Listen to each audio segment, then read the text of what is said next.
वा वा येत आहेत विक्रम, धन्यवाद. नमस्कार.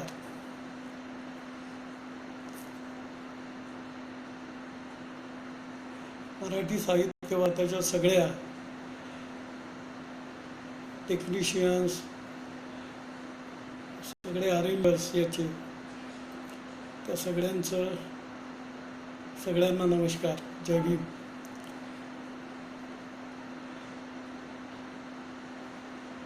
चला आता 4 मिनिटामध्ये आपण 2 वाजता कविता वाचनाला वा वा. संजय आलाय बंधू. आपण सुरू करूया. बरोबर 2 वाजता आपण कविता वाचनाला सुरुवात करतोय. तत्पूर्वी या मराठी साहित्य वार्ता या पेजचे, फेसबुक पेजचे जे टेक्निशियन्स आहेत, पवन गवई आमच्या अकोल्याचे आहेत, अमरदीप वानखडे हे पण आमच्या अकोल्याचे आहेत. या सगळ्यांप्रती ही संधी अनेक दिवसानंतर मला उपलब्ध करून दिली त्याबद्दल सगळ्यांप्रती कृतज्ञता व्यक्त करतो. आणि एक संधी आहे तरुणांशी बोलायची. बऱ्याच दिवसानंतर कविता वाचतोय. 5 कविता वाचणार आहे. 2 कविता जुन्या, खूप जुन्या, ज्या जवळपास गेल्या 25-30 वर्षामध्ये मी कुठेच वाचल्या नाही पण चांगल्या आहेत, अशा 2 कविता वाचेल. आणि 2 कविता अलीकडच्या जे सगळ्यांनी जवळपास ऐकलेल्या आहेत अशा वाचेल. आणि त्याच्यानंतर जर तुम्ही सगळ्यांनी, तुमच्यापैकी कोणी एखादी कविता जर तुम्हाला वाटलं तुमच्या आवडीची, तर ती कविता वाचेल. खरं म्हणजे या बऱ्याच गेल्या अनेक दिवसापासून जवळजवळ कवी संमेलनामध्ये जाणं टाळलेलं आहे. अचानक अमरदीपचा फोन आला आणि त्यांनी सर आमच्या पेजवर लाईव्ह येण्यासंदर्भात विचारणा केली. पहिल्यांदा मी थोडंसं विचार केला, पण बरेच दिवसाच्या कविता म्हटल्याचं नाही आहे. आणि पण नंतर लगेच असा एक विचार मनात आला की चला ही सगळ्यांशी, अश्विनी आली आहे, त्या सगळ्यांशी बोलण्याची एक संधी मिळते आहे. आणि काय आहे की गेल्या 25 वर्षापासून अनेक चांगल्या कविता ज्या जुन्या आहेत त्या ऐकलेल्या नाही लोकांनी. ती पण एक संधी या निमित्तानं त्यांना ऐकवण्याची मला मिळाली आहे. 86 मध्ये लोकमतनी एक वासंतिक काव्यस्पर्धा नावाचं स्पर्धा सुरू केली होती. ते स्पर्धेचं 2रं वर्ष होतं. पहिल्या वर्षी दुसरं वर्ष असेल बहुतेक 86-87चं. तर त्यावेळेला अचानक एका मित्रांनी ती कविता त्या स्पर्धेसाठी पाठवली आणि त्या स्पर्धेतलं पहिलं पारितोषिक त्यावेळेला महाराष्ट्रातून त्या कवितेला मिळालं होतं माझ्या. ती पण कविता आज मी ऐकवणार आहे. ती तर गेल्या 25 वर्षात मी कुणाला ऐकवलीच नाही. या उलट ती मला आठवायलाच यावेळेला खूप कठीण गेली. मी एक ओळ आठवत होतो, जुळवतो. अजूनही एक मधलं कडवं गायब आहे. तिची सलगता अजून मी आठवायचा प्रयत्न करतोय पण नाही आठवत आहे. पूर्वी फटाफट कविता आठवायच्या आणि सगळं शक्य व्हायचं, पण आता ते काही शक्य होणार नाही. 2 वाजलेले आहेत. आपण कविता वाचनाला सुरुवात करतो आहोत. पहिल्यांदा ज्या महामानवानं आपल्या असण्याचं सार्थक आपल्या सगळ्यांना दिलं, किंबहुना हा देश, हे जग, हे विश्व, या विश्वाला एक नवा चेहरा देण्याचा प्रयत्न ज्या माणसानं केला, त्या माणसाच्या संदर्भात खूप दिवसापूर्वी लिहिलेली एक छोटीशी कविता तुमच्यासमोर ठेवतोय. कवितेचं शीर्षक आहे वणवा. वणवा. तू खडकावर उगवलास, तू खडकावर उगवलास तेव्हा आमचं आभाळ छिन्न विछिन्न होतं. तू खडकावर उगवलास तेव्हा आमचं आभाळ छिन्न विछिन्न होतं. पॅरालिसिस झालेलं आयुष्य.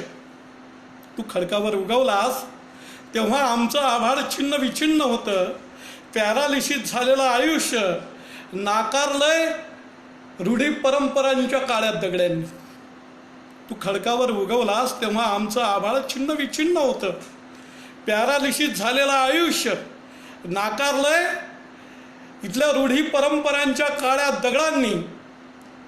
तू इतिहासातला वेळा, तू इतिहासातला वेळा आमचा इतिहास घडवत गेला. तू इतिहासातला वेळा आमचा इतिहास घडवत गेला. अरे तुझ्या शब्दातलं सामर्थ्य आम्ही पितालो. तुझ्या शब्दातलं सामर्थ्य आम्ही पितालो. आणि बघता बघता या रानात आम्हीच वणवा झालो. बघता बघता या रानात आम्हीच वणवा झालो.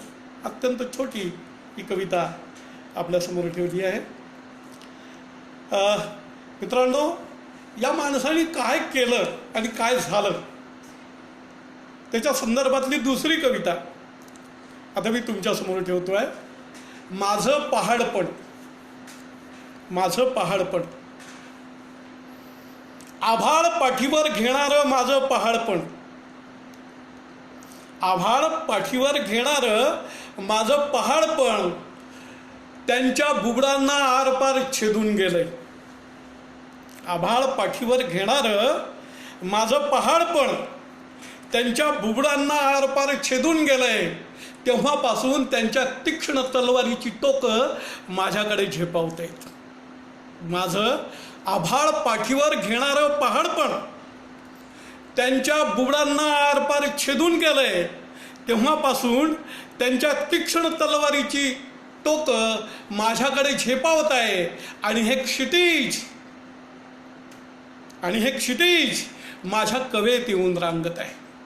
आभाळ पाठीवर घेणारं माझं पहाडपण त्यांच्या बुगडांना आरपार छेदून गेलंय. तेव्हापासून त्यांच्या तीक्ष्ण तलवारीची टोकं माझ्याकडे झेपावत आहे. आणि हे क्षितिज माझ्या कवेत येऊन रांगत आहे. शिखरावर बसलाय सूर्य पहारा. शिखरावर बसलाय सूर्य पहारा. अंधार वाड्यात वाजतो नगारा. शिखरावर बसलाय सूर्य पहारा. अंधार वाड्यात वाजतो नगारा. कुठल्या क्षणी उत्पात होईल हे आता सांगताच येत नाही. शिखरावर बसलाय सूर्य पहारा. अंधार वाड्यात वाजतो नगारा. अरे कुठल्या क्षणी उत्पात होईल हे आता सांगताच येत नाही. आणि या गुलामीचा गाळा मोडेल हे नाकारताच येत नाही. शिखरावर बसलाय सूर्य पहारा. अंधार वाड्यात वाजतो नगारा. कुठल्या क्षणी उत्पात होईल हे आता सांगताच येत नाही. आणि हा गुलामीचा गाळा मोडेल हे नाकारताच येत नाही. आभाळाने टेकवले आहेत ओठ माझ्या पहाड माथ्यावर. आभाळाने टेकवले आहेत ओठ पहाड माथ्यावर. दिशा दिशातून बरसत आहेत विजांची फुलं. आभाळाने टेकवले आहेत ओठ पहाड माथ्यावर. दिशा दिशातून बरसत आहेत विजांची फुलं. माझ्या डोळ्यात उतरली आहे उदयाची लाली. अरे आभाळाने टेकवले आहेत ओठ पहाड माथ्यावर. दिशा दिशातून बरसत आहेत विजांची फुलं. माझ्या डोळ्यात उतरली आहे उदयाची लाली. आणि या माडांच्या मानाही सुकून गेल्यात खाली. त्यांच्या तलवारी झडून पडतीलही कदाचित. त्यांच्या तलवारी झडून पडतीलही कदाचित. किंवा हातच झडून पडतील मुळासकट. त्यांच्या तलवारी गडून पडतीलही कदाचित. किंवा हातच झडून पडतील मुळासकट. कारण त्यांच्या जिभेवर बसलेला माशांचा थवा. त्यांच्या तलवारी गडून पडतील ही कदाचित. किंवा हातच झडून पडतील मुळासकट.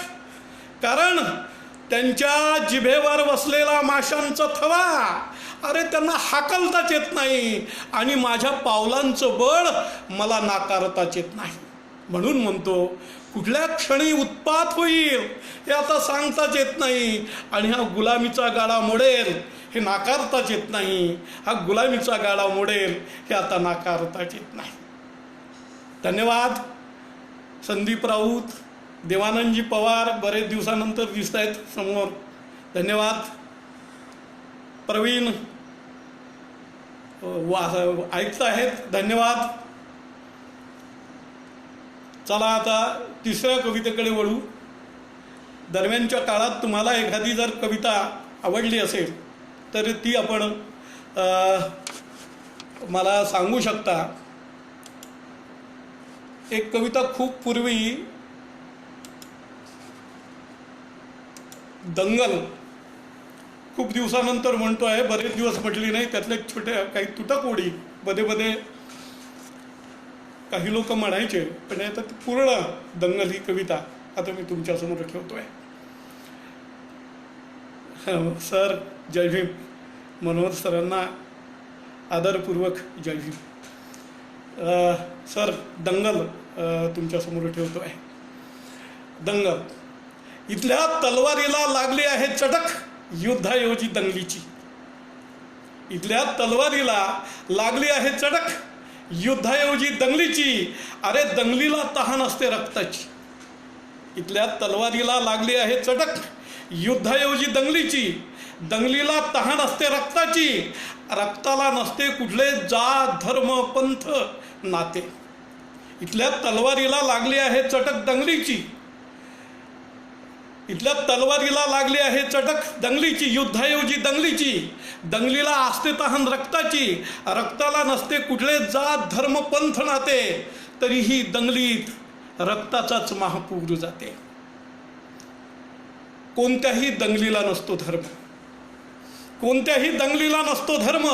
तरीही दंगल घडवली जाते धर्मासाठीच. कोणत्याही दंगलीला नसतो धर्म.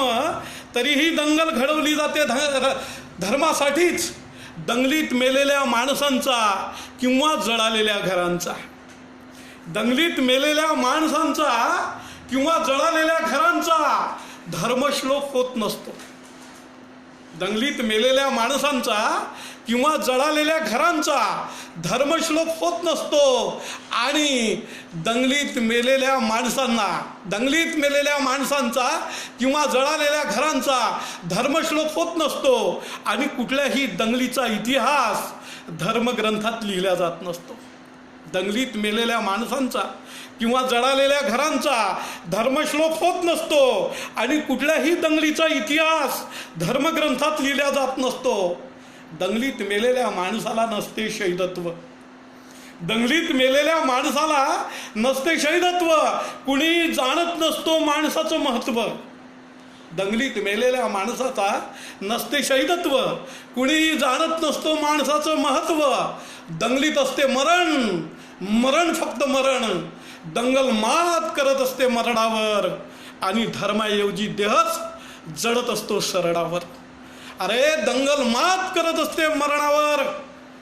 धर्माऐवजी देहच जडत असतो सरणावर. हे गाव एकदाच दंगलग्रस्त म्हणून घोषित झालं.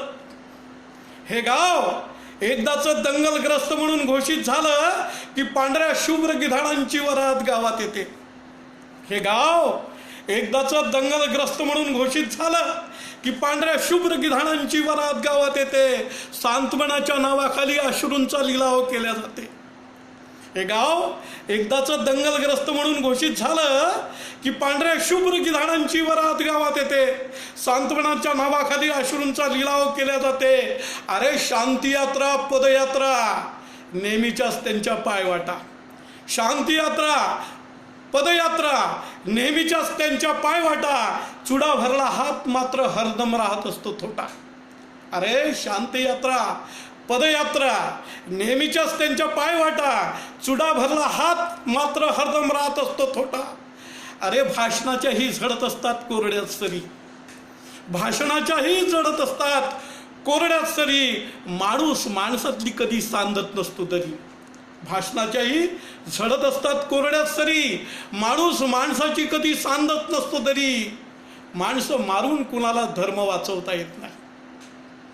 अरे माणसं मारून कुणाला धर्म वाचवता येत नाही, किंबहुना तोडताच येत नाही माणूस आणि धर्माचं नातं. माणसं मारून कुणाला धर्म वाचवता येत नाही, किंबहुना तोडताच येत नाही माणूस आणि धर्माचं नातं. माणसासारखं वागण्याचं नाव असते धर्म, माणसासारखं जगण्याचं नाव असते धर्म, माणसासारखं जगण्याचं नाव असते धर्म, माणसासारखं वागण्याचं नाव असते धर्म. पशूंचे कर्म इथल्या माणसात येऊ नये. अरे माणसासारखं वागण्याचं नाव असते धर्म, माणसासारखं जगण्याचं नाव असते धर्म. पशूंचे कर्म इथल्या माणसात येऊ नये. आणि धर्मासाठी या देशात दंगल होऊ नये, धर्मासाठी या देशात दंगल होऊ नये, धर्मासाठी या देशात दंगल होऊ नये, धर्मासाठी या देशात दंगल होऊ नये. धन्यवाद. वा वा. आकाश माझा विद्यार्थी आहे, सुंदर सुंदर आकाश आहे. प्रवीण बोपुलकर आहे. वा. तुम्हा सगळ्यांना जय भीम. ऐकता आहात आता यानंतरची एक कविता जी मागच्या 86च्या लोकमतच्या वासंतिक काव्य स्पर्धेमध्ये महाराष्ट्रातल्या जवळपास 10,000 कवितांमधून ज्याची निवड त्यावेळचे इंग्रजी नागपूर विद्यापीठाच्या इंग्रजी विभागाचे कानळे सर यांनी ती निवडली होती. ते परीक्षक होते, यांनी ती निवडली होती. म्हणून त्या कवितेबद्दल मला स्वतःलाही कानडे सरांची आभार, म्हणून त्या कवितेकडे मी पाहत असतो. कवितेचं नाव आहे ही वस्ती आणि मी. ही वस्ती आणि मी. ऐन ऋतू भरल्या वयात, ऐन ऋतू भरल्या वयात छिन्न बलात्कारित योनीतलं रक्त मांड्यावरून वाहत यावं, तसा या गावातून स्वैरभैर मी भटकतोय. ऐन ऋतू भरल्या वयात छिन्न बलात्कारित योनीतलं रक्त मांड्यावरून वाहत यावं, तसा या गावातून स्वैरभैर मी भटकतो आहे. हे गाव म्हणजे आंधळ्यांची शाळा. हे गाव म्हणजे आंधळ्यांची शाळा, जिथं उजेडाचा रंगही दिसत असतो काळा. हे गाव म्हणजे आंधळ्यांची शाळा, जिथं उजेडाचा रंगही दिसत असतो काळा, कुणालाच कळत नाही कुणाच्याच कडा. हे गाव म्हणजे आंधळ्यांची शाळा, जिथं उजेडाचा रंगही दिसत असतो काळा, कुणालाच कळत नाही कुणाच्याच कळा, जिथं हरदम रक्ताचा पिकत असतो मळा. हे गाव म्हणजे आंधळ्यांची शाळा, जिथं उजेडाचा रंगही दिसत असतो काळा, कुणालाच कळत नाही कुणाच्याच कळा, जिथं हरदम रक्ताचा पिकत असतो मळा. मी स्वैरभैर भटकतोच आहे, मी स्वैरभैर भटकतोच आहे. विस्कटले आहेत जगण्याचे सगळे संदर्भ. मी स्वैरभैर भटकतोच आहे. विस्कटले आहेत जगण्याचे सगळे संदर्भ, उरातल्या वेदनेचा तडकला गर्भ.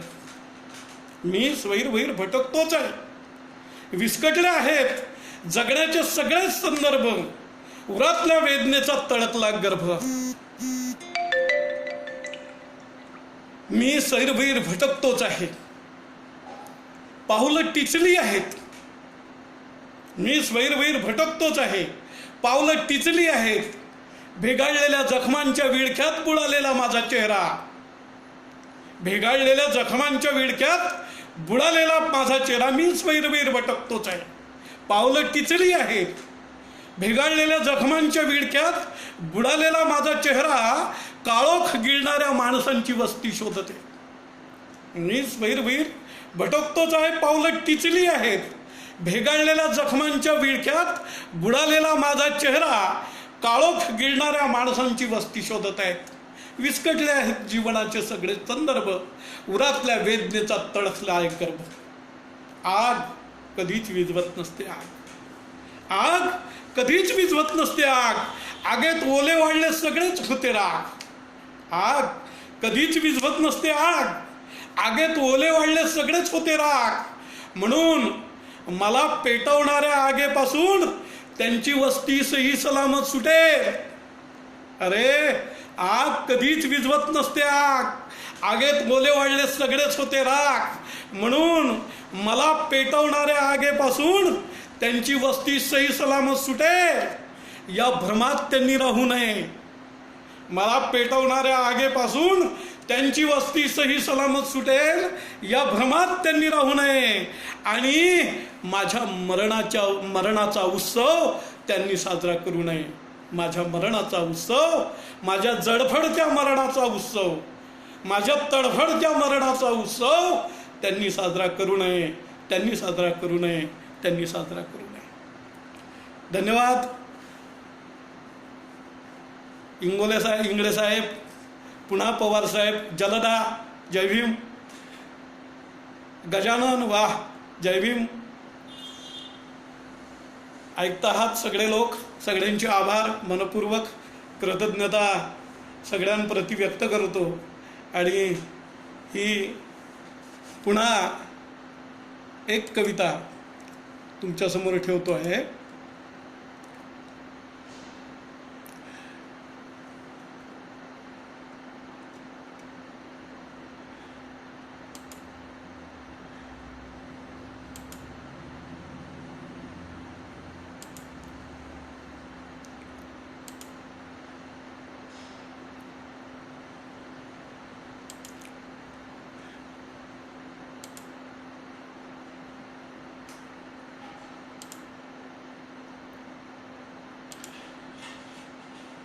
माझ्यातून मीच वजा होतो.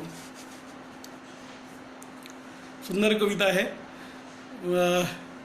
बऱ्याच दिवसाची ही कविता कोणालाच ऐकवली नाही, त्यातल्या काही ओळी मात्र आधीमध्ये ऐकवलेल्या आहेत. पवन धन्यवाद, टेक्निकल वर्क याचं सांभाळतो आहे. जय भीम. मेजर म्हणतो, अश्विनी म्हणतो, याच्यानंतर मेजर म्हणेल. आहे डोक्यात माझ्याही, कारण ती सगळ्यांनाच पाहिजे आहे. ती पाहिजे आहे म्हणून देवानंदजी तुमच्या प्रतिक्रियेबद्दल धन्यवाद. माझ्यातून मीच वजा होतो. आभाळाने मागावे सावलीचे दान, आभाळाने मागावे सावलीचे दान आणि पृथ्वीने अंकुरावे माझ्या हातावर. आभाळाने मागावे सावलीचे दान आणि पृथ्वीने अंकुरावे माझ्या हातावर, असा माझा अवकाश विस्तीर्ण. आभाळाने मागावे सावलीचे दान आणि पृथ्वीने अंकुरावे माझ्या हातावर, असा माझा अवकाश विस्तीर्ण. काळाने खेळावे माझ्या ओठावर.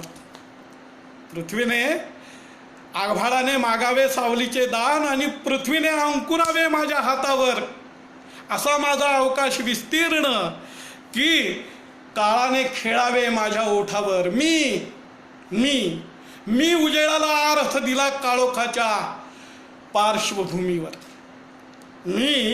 मी उजेडाला अर्थ दिला काळोखाच्या पृष्ठभूमीवर. सृष्टीला बहाल केलं सौंदर्य. मी उजेडाला अर्थ दिला काळोखाच्या पृष्ठभूमीवर. सृष्टीला बहाल केलं सौंदर्य, ग्रहांना दिला निवारा. मी उजेडाला अर्थ दिला काळोखाच्या पृष्ठभूमीवर.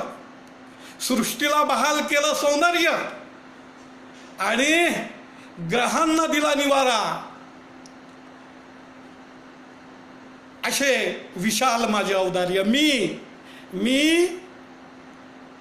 मी उजेडाला अर्थ दिला काळोखाच्या पृष्ठभूमीवर. सृष्टीला बहाल केलं सौंदर्य, ग्रहांना दिला निवारा. इतके विशाल माझे औदार्य.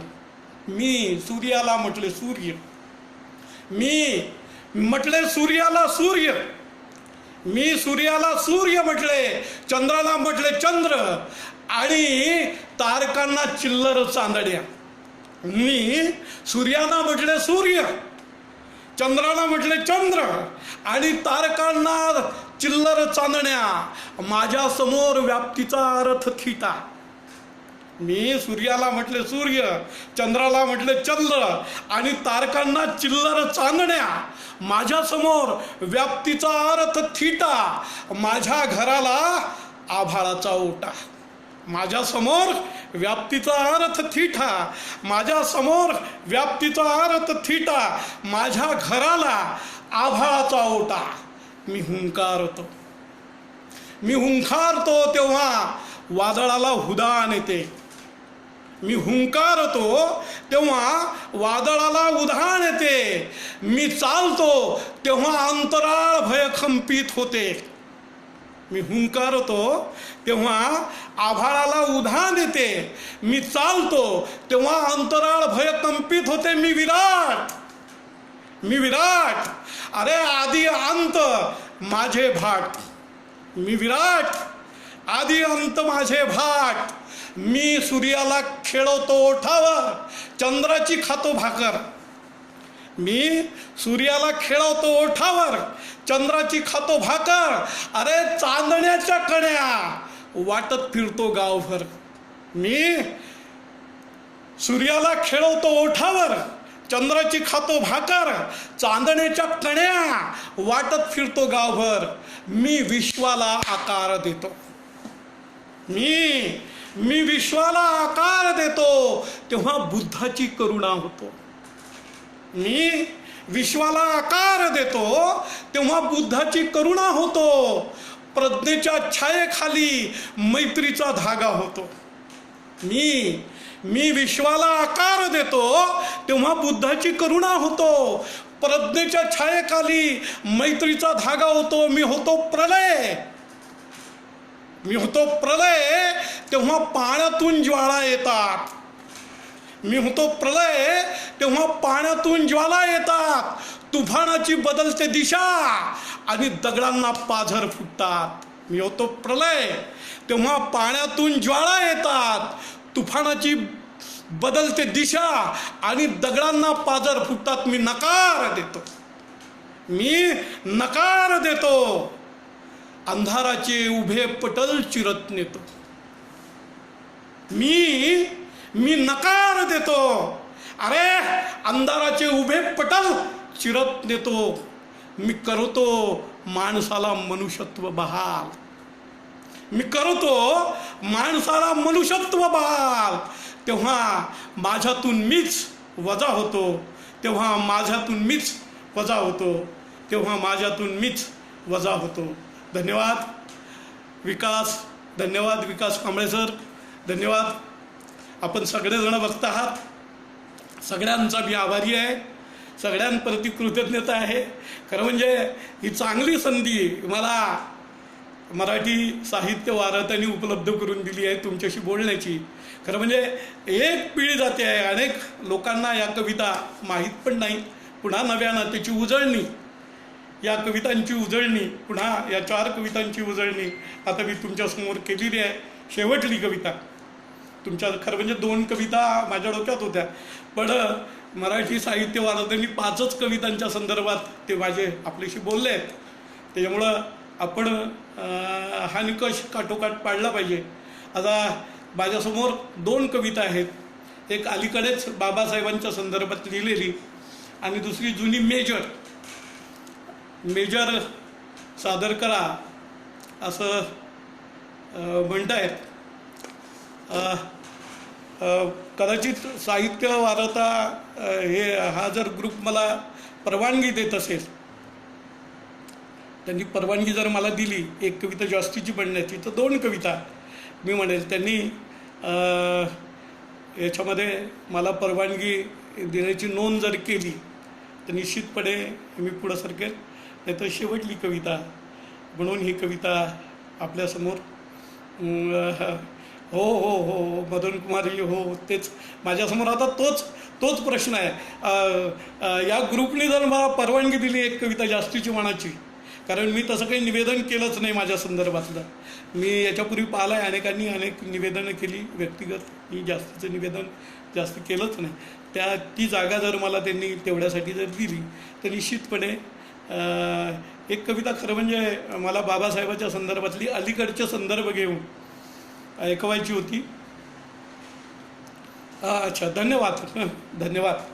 निवांत म्हणतो मी, ती पण कविता पहिल्यांदा म्हणतो आणि त्याच्यानंतर मेजर म्हणतो. ही कविता आहे बाबासाहेबांच्या संदर्भातली अलीकडे जे सगळे आता हा जो सगळा भाग सगळे लोक बाबासाहेबांच्या दिशेने येत आहेत, बाबासाहेबांच्या दिशेने म्हणजे बाबासाहेबांच्या विचाराच्या दिशेने येत आहेत. कवितेचं शीर्षकच आहे, बाबासाहेब हा माणसांचा जमाव तुमच्या दिशेने येत आहे. बाबासाहेब हा माणसांचा जमाव तुमच्या दिशा. आमचे मित्र सुप्रसिद्ध पत्रकार येळतकर सर यांनी मागच्या वेळेला 14 तारखेला आग्रह केला त्यांच्या वृत्तपत्रासाठी ही कविता लिहिण्याचा आणि बाबासाहेबांच्या संदर्भात लिहिण्याचा. त्यावेळी ही कविता लिहिली होती. ती कविता तुमचा आता एक आमचे मित्र आहे पद्माकरजी, त्यांनी पण त्यांच्या इहवाद नावाच्या एका मॅगझिनमध्ये ती पुन्हा छापली पूर्ण पानभर. तोही ऑनलाईन विशेषांक होता. तर त्या संदर्भातली, बाबासाहेब हा माणसांचा जमाव तुमच्या दिशेने येत आहे. माणसागणिक जोडली माणसं, माणसागणिक जोडली माणसं आणि समाजाला दिला छान सुंदर चेहरा. माणसागणिक जोडली माणसं आणि समाजाला दिला छान सुंदर चेहरा. आता हे लख निळे आकाश, आता हे लख निळे आकाश हा निळा निळा प्रकाश. आता हे लख निळे आकाश हा निळा निळा प्रकाश या लोकशाहीच्या उत्सवात कसा चौफेर झाला आहे. आता हे लख निळे आकाश हा निळा निळा प्रकाश या लोकशाहीच्या उत्सवात कसा चौफेर झाला आहे. बाबासाहेब हा बघा वंचितांचा जमाव तुमच्या दिशेने आला आहे. बाबासाहेब बघा हा वंचितांचा जमाव तुमच्याच दिशेने आला आहे. बाबासाहेब तुम्ही पाखडला सनातन अंधार. बाबासाहेब तुम्ही पाखडला सनातन अंधार आणि शोधून काढले उजेडाचे नवे वाण.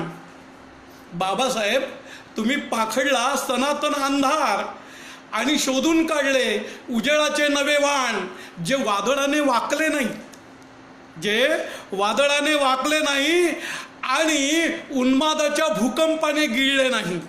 बाबासाहेब तुम्ही पाखडला सनातन अंधार आणि शोधून काढले उजेडाचे नवे वाण जे आभाळाने वादळाने वाकले नाही, उन्मादाच्या भूकंपाने गिळले नाही. ते वाढले या मुरमाड मातीवर, ते वाढले या मुरमाड मातीवर जे बसले मनूच्या छातीवर. बाबासाहेब जे वाढले या मुरमाड मातीवर जे बसले मनूच्या छातीवर. बाबासाहेब आता हा जगभर तुमचाच बोलबाला आहे. बाबासाहेब हा बघा हा जगभर आता तुमचाच बोलबाला आहे. हा शोषितांचा जमाव तुमच्या दिशेने आला आहे. बाबासाहेब हा शोषितांचा जमाव तुमच्या दिशेने आला आहे. जातीचे अमूर्त भांडवल, जातींचे अमूर्त भांडवल, शिडी नसलेली शोषणाची चिरेबंदी विकृत उतरंड. जातीचे अमूर्त भांडवल, शिळे नसलेली शोषणांची विकृत उतरंड. धर्माची रूढी आणि वर्णाचे महाल, धर्माची गढी आणि वर्णाचे महाल जे मोजतायत अखेरचे श्वास. धर्माची गढी आणि वर्णाचे महाल जे मोजतायत अखेरचे श्वास. बाबासाहेब तुम्ही घेतलाय या व्यवस्थेचा घास. आता कुणालाच कुणाची भीती वाटत नाही, आता कुणालाच कुणाची भीती वाटत नाही. जय भीमच्या बुलंद आवाज. आता कुणालाच कुणाची भीती वाटत नाही आणि कुणाच्याच स्पर्शाने आता कुणी वाटत नाही. कुणालाच कुणाची भीती वाटत नाही आणि कुणाच्याच स्पर्शाने कुणी वाटत नाही. लॉकडाऊनमुळे जरा वेगळं सुरू आहे. कुणाच्याच स्पर्शाने कुणीच वाटत नाही आणि कुणालाच कुणाची भीती वाटत नाही. जय भीमचा बुलंद आवाज, जय भीमचा बुलंद आवाज जगाच्या सागरात न्हाऊन निघालाय. जय भीमचा बुलंद आवाज जगाच्या सागरात नाहून निघाला आहे. बाबासाहेब बघा, हा माना मुरगळलेला जमाव तुमच्याच दिशेने आला आहे. बाबासाहेब बघा, हा माना मुरगळलेला जमाव आता तुमच्याच दिशेने आला आहे. विचाराची ढाल आणि लेखणीची तलवार, विचाराची ढाल आणि लेखणीची तलवार, हिंसेला त्यागून तुम्ही क्रांतीचा बिगुल फुंकला. विचाराची ढाल आणि लेखणीची तलवार, हिंसेला त्यागून तुम्ही क्रांतीचा बिगुल फुंकला आणि युद्धातून नव्या लोकशाहीचा जन्म झाला.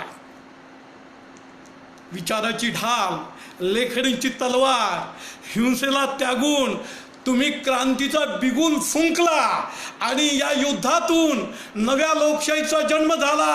हुकुमशाहीचा बोलबाला सरंजाईचा गोपाळ काला, हुकुमशाहीचा बोलबाला सरंजाईचा गोपाळ काला उडत गेला वाऱ्यावर. हुकुमशाहीचा बोलबाला सरंजामशाहीचा गोपाळ काला उडत गेला वाऱ्यावर. राव असो की रंक असो, राव असो की रंक असो, उभे केले एका रेषेवर.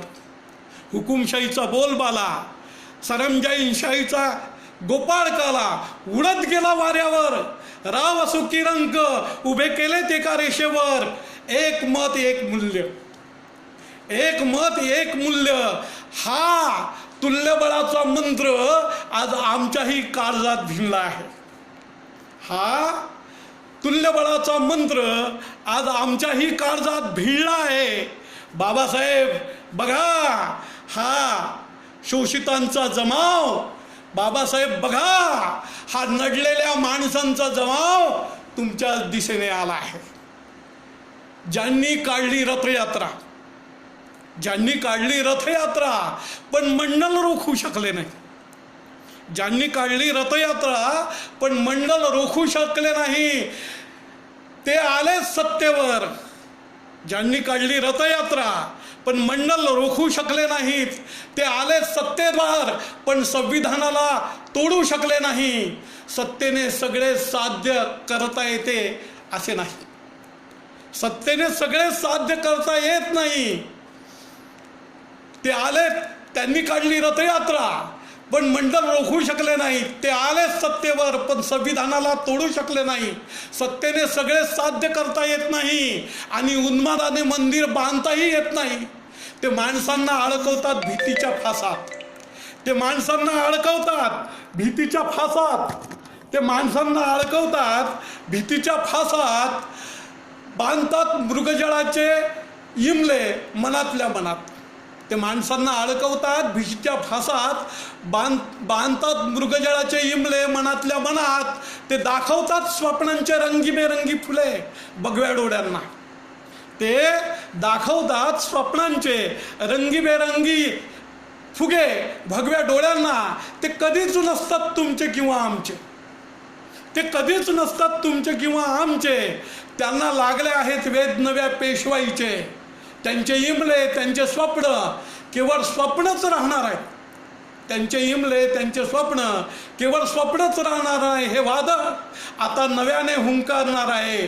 बाबासाहेब बघा, लोकशाहीचा वृक्ष कसा निळ्या निळ्या फुलांनी बहरलाय. बाबासाहेब बघा, हा लोकशाहीचा वृक्ष कसा निळ्या निळ्या फुलांनी बहरला आहे. बघा, हा आता पिळलेल्या माणसांचा जमाव आता आपल्या दिशेने आलेला आहे.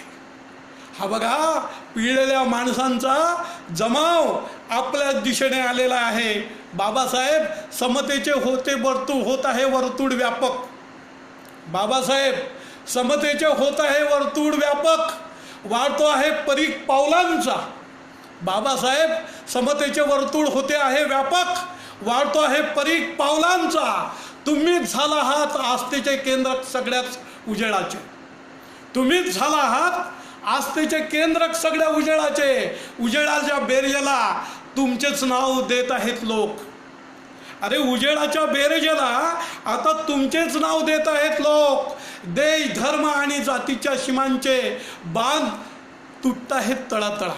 देश, धर्म आणि जातींच्या बंधाचे बांध, सीमांचे बांध तुटता आहे तळातळा, कोसळतायत भेदांचे चिरेबंद इमले, कोसळतायत भेदांचे चिरेबंद किल्ले, त्यांच्या बुडाखालचा जाळ पेटतो आहे धडधडा. कोसळत आहेत भेदांचे चिरेबंद इमले किल्ले, त्यांच्या बुडाखालचा जाळ पेटतो आहे धडाधडा. त्यांच्या दक्षिणांचे होणार आहेत वांदे, त्यांच्या दक्षिणांचे होणार आहे वांदे. माधुकरीच्या ताटात पडणार आहे माती, त्यांच्या दक्षिणांचे होणार आहे वांदे. माधुकरीच्या ताटात पडणार आहे माती, शेवटी धतुऱ्याच येणार आहेत त्यांच्या हाती. त्यांच्या दक्षिणांचे होणार आहे वांदे, माधुकरीच्या ताटात पडणार आहे माती, शेवटी धतुऱ्याच येणार आहे हाती. बाबासाहेब तुमच्या संविधानाचा सार, बाबासाहेब तुमच्या संविधानाचा सार आमच्या मेंदूत उधाणला आहे. बाबासाहेब बघा, हा सर्व हारांचा जमाव आता आपल्याच दिशेने येत आहे. बाबासाहेब बघा, हा सर्व हारांचा जमाव आपल्याच दिशेने येत आहे. हा देश कधीच होणार नाही तालेबानी, हा देश कधीच होणार नाही तालेबानी, हा देश कधीच होणार नाही सनातनी. हा देश म्हणजे नद्या नाहीत, नाले नाहीत, हा देश म्हणजे नद्या नाहीत, नाले नाही. देश म्हणजे दगड नाहीत, धोंडे नाहीत. देश म्हणजे पर्वत नाहीत, पहाड नाहीत. देश म्हणजे धर्म नाही, जाती नाहीत. देश म्हणजे वर्ण नाहीत आणि वर्ग नाहीत. मित्रांनो, हा देश म्हणजे, हा देश कधीच होणार नाही तालेबानी. अरे हा देश कधीच होणार नाही तालेबानी, हा देश कधीच होणार नाही सनातनी. हा देश म्हणजे नद्या नाहीत, नाले नाहीत. देश म्हणजे दगड नाहीत, धोंडे नाहीत. देश म्हणजे पर्वत नाहीत, पहाड नाहीत. देश म्हणजे धर्म नाही, जाती नाहीत. देश म्हणजे वर्ण नाहीत, वर्ग नाहीत. अरे देश म्हणजे संविधान, अरे हा देश म्हणजे संविधान. बाबासाहेब समतेचा वणवा आता सगळीकडेच पेटला आहेत. बघा, हा विषमतेने गांजलेला जमाव आता तुमच्याच दिशेने येत आहे. बघा, हा विषमतेने गांजलेला जमाव आता तुमच्याच दिशेने येत आहे. ही सत्ता ही सत्तेची चावी, ही सत्ता ही सत्तेची चावी कोणत्याही कुलपाला लावू द्या, त्यांनी सगळीच कपाटे उघडणार आहेत, या भ्रमात तुम्ही राहू नका. ही सत्ता ही सत्तेची चावी कोणत्याही कुलपाला लावू द्या, त्याने सगळीच कपाटे उघडणार आहेत, या भ्रमात तुम्ही राहू नका. तुमच्या लढण्याला निश्चित अर्थ आहे, अर्ध्या हडकुंडात पिवळे होऊ नका. ही सत्ता ही सत्तेची चावी कोणत्याही कुलपाला लावू नका, त्याने सगळीच कपाटे उघडणार आहेत, या भ्रमात तुम्ही राहू नका. तुमच्या लढण्याला निश्चित अर्थ आहे, तुमच्या लढण्याला निश्चित अर्थ आहे, पण अर्ध्या हळकुंडात पिवळे होऊ नका. उघडी ठेवा आपल्या मनाची कपाट, उघडी ठेवा आपल्या मनाची कपाट. सत्तेची ताट तुमच्या समोर असोत किंवा नसोत, तुमचे काही एक बिघडणार नाही. उघडी ठेवा आपल्या मनाची कपाट, सत्तेची ताट तुमच्या समोर असोत किंवा नसोत, तुमचं काहीच बिघडणार नाही. बाबासाहेब तुमच्या गळ्यातले ताईत आहेत, तुमचं कशानेही काही अडणार नाही. अरे बाबासाहेब तुमच्या गळ्यातले ताईत आहेत, तुमचं कशानेच काही अडणार नाही. बाबासाहेब आमच्या मनातल्या भिंती आणि भिंतीचा लवलेशच संपलाय. बाबासाहेब आमच्या मनातल्या भिंती आणि भीती, आमच्या मनातल्या भिंती आणि भीतीचा लवलेशच संपलेला आहे. हा बघा, चिंतामग्न माणसांचा जमाव तुमच्याच दिशेने चालून आलेला आहे. हा बघा, चिंतामग्न माणसांचा जमाव आता तुमच्याच दिशेने चालून आलेला आहे.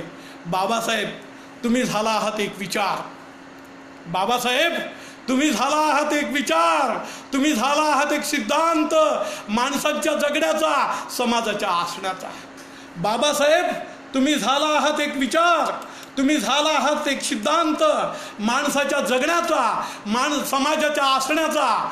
तुम्हीच आहात माणसाचे असणे, तुम्हीच आहात माणसांचे असणे, तुम्हीच आहात माणसांचे दिसणे, माणसांच्या वर्तनाची तुम्हीच आहात संहिता, माणसाच्या नीतीची तुम्हीच आहात गाथा, तुम्हीच आहात माणसाचे असणे, तुम्हीच आहात समाजाचे माणसाचे दिसणे, माणसाच्या वर्तनाची तुम्हीच आहात संहिता, माणसाच्या नीतीची तुम्हीच आहात गाथा, तुम्ही आहात माणचा श्वास, तुम्ही आहात आमचा श्वास, तुम्ही आहात आमची आस, तुम्हीच आहात आमचे स्वप्न आणि तुम्हीच आहात आमचा ध्यास. तुम्ही आहात माणसांचा श्वास, तुम्हीच आहात माणसांचा ध्यास, माणसाच्या जगण्याची तुम्ही आहात संहिता, माणसाच्या जगण्याची तुम्हीच आहात संहिता, माणसाच्या जगण्याची तुम्हीच आहात संहिता, तुम्हीच आहात माणसांच्या जगण्याचा ध्यास. मी मोजू शकत नाही तुमच्या उंचीचे उत्तुंग शिखर, मी मोजू शकत नाही तुमच्या उंचीचे उत्तुंग शिखर, मी मोजू शकत नाही तुमच्या उंचीचे उत्तुंग शिखर. तुम्हाला मानवत नसला तरी या विश्वात तुमच्या जयंतीचा होणारा जागर, तुम्हाला मानवत नसला तरी या विश्वात होणाऱ्या तुमच्या जयंतीचा जागर मी उभार भरून पाहतो आहे. तुम्हीच झाला आहात एक विचार, तुम्ही आहात एक सिद्धांत माणसाच्या असण्याचा, समाजाच्या असण्याचा. तुम्हीच माणसाचे असणे, तुम्हीच माणसाचे दिसणे, माणसाच्या वर्तनाची तुम्हीच आहात संहिता, माणसाच्या नीतीची तुम्हीच आहात गाथा, तुम्हीच आहात श्वास आमचा, तुम्हीच आहात आमचा श्वास, तुम्हीच आहात आमची आस, तुम्हीच आहात आमचे स्वप्न आणि तुम्हीच आहात आमचा ध्यास. मी मोजू शकत नाही तुमच्या उंचीचे उत्तुंग शिखर, मी मोजू शकत नाही तुमच्या उंचीचे उत्तुंग शिखर. तुम्हाला मानवत नसले तरी या विश्वात होणारा तुमच्या जयंतीचा जागर मी ऊर भरून पाहतो आहे. उद्याच्या सूर्याला कदाचित तुमचेच नाव असणार आहे. या विश्वात होणाऱ्या तुमच्या जयंतीचा जागर मी ऊर भरून पाहतो आहे. अरे उद्याच्या सूर्याला कदाचित तुमचेच नाव असणार आहे. या विश्वात बाबासाहेब हा देश नाही, इथला माणूस नाही. बाबासाहेब हा देश नाही, इथला माणूस नाही. या विश्वाचा पसाराच बदललाय. बाबासाहेब हा देश नाही, माणूस नाही, या विश्वाचा पसाराच बदलला आहे. हा बघा, हा माणसांचा जमाव तुमच्याच दिशेने आला आहे. हा बघा, हा माणसांचा जमाव तुमच्याच दिशेने आला आहे. हा माणसांचा जमाव आता तुमच्याच दिशेने आला आहे. हा माणसांचा जमाव आता तुमच्याच दिशेने आला आहे. मित्रांनो, धन्यवाद.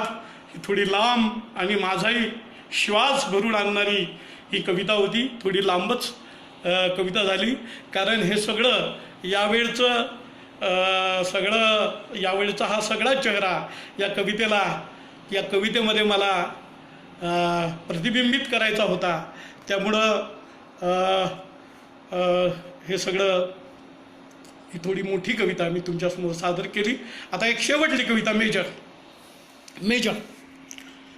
आपल्या विभागलेल्या सैन्य तुकड्यांना जोडण्यात वेळ घालू नका मेजर. आपल्या विभागलेल्या सैन्य तुकड्यांना जोडण्यात वेळ घालू नका मेजर. शत्रूंचे सैन्य सीमा पार करीत आहेत. आपल्या विभागलेल्या सैन्य तुकड्यांना जोडण्यात वेळ घालू नका मेजर. शत्रूंचे सैन्य सीमा पार करीत आहेत. ते पहा, त्यांच्या सनातन तोफांचे आवाजही आपल्या दिशेने येत आहेत. ते पहा, त्यांच्या सनातन तोफांचे आवाजही आपल्या दिशेने येत आहेत. मेजर, आपण विभागलो आहोत, निश्चितच विभागलो आहोत. मेजर, आपण विभागलो आहोत, निश्चितच विभागलो आहोत, पण वाकलो नाही मेजर. छातीच्या बरगड्या आणि पाठीचा कणा अजून ताट आहे. मेजर, आपण विभागलो आहोत, निश्चितच विभागलो आहोत, पण वाकलो नाही मेजर. छातीच्या बरगड्या अजून आणि पाठीचा कणा अजून ताट आहे. म्हणून बंदुकीचा दस्ता जमिनीला टेकून विचार करण्यात अर्थ नाही. मेजर, आपण विभागलो आहोत, निश्चितच विभागलो आहोत, पण वाकलो नाही मेजर. छातीच्या बरगड्या आणि पाठीचा कणा अजून ताट आहे. म्हणून बंदुकीचा दस्ता जमिनीला टेकून विचार करण्यात अर्थ नाही. आपण हल्ला केलाच पाहिजे. म्हणून बंदुकीचा दस्ता जमिनीला टेकून विचार करण्याचा अर्थ नाही. आपण हल्ला केलाच पाहिजे, नाहीतर कुठला क्षण आपल्याला पराभवाचे दान देऊन जाईल याचा नेम नाही.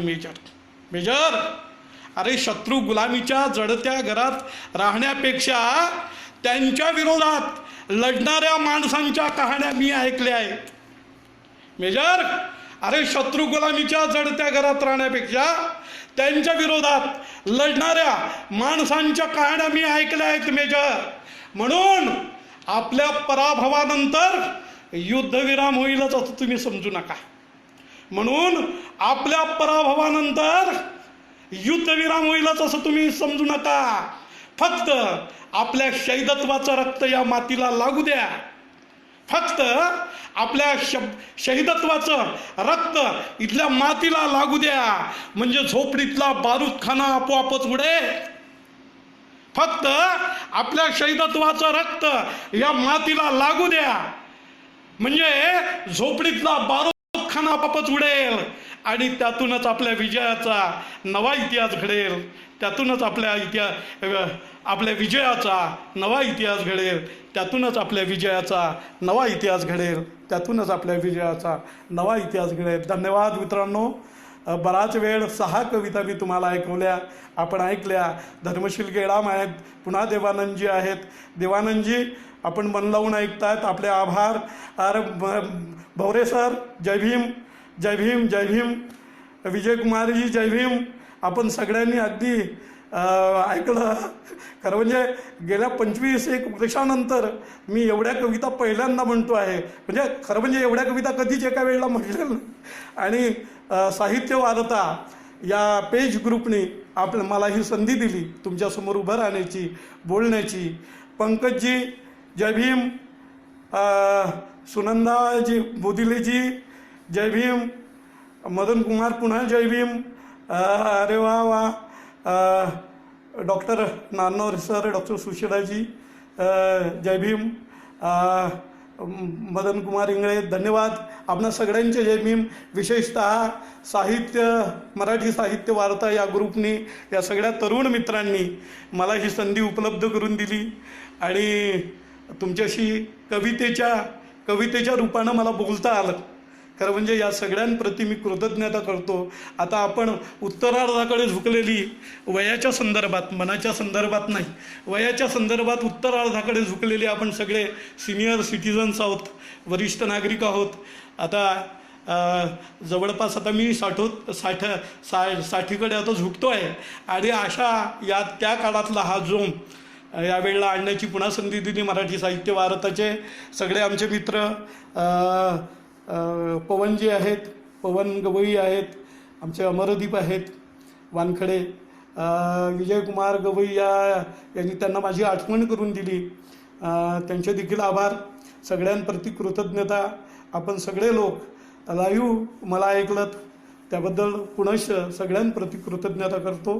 पुन्हा ही अशी संधी मिळेल की नाही मला सांगता येत नाही, पण निश्चितपणे शिंदेसाहेब जय भीम. सुरेखांजी जय भीम. पंकजजी पुन्हा जय भीम. तर तुम्हा सगळ्यांना मनपूर्वक आणि कृतज्ञतापूर्वक जय भीम करतो आणि थांबतो.